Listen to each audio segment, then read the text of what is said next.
au wengine wafanye kazi hii ya kawaida ya kushika wewe, kuweka wewe pingu, kutoa wewe, hiyo wafanye. Lakini ingine hii ni mambo ngumu hii. These are difficult issues.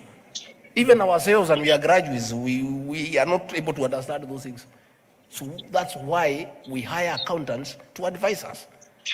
That's why we hire lawyers to advise us, because you are not good at that profession. So to avoid this harassment of professionals by police, let us bring in professionals in the investigation agencies and things will be okay.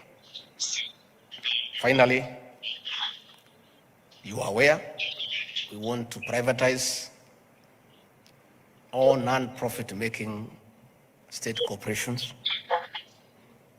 so that we can give them to you people, because you are the one who knows how to do business. The work of government is not to do business, PS. Our work is to give services. If you look at the sugar sector in Western Kenya, there are several factories. Some are state-owned, others are private. The soil is the same. The environment is the same. The farmers are the same.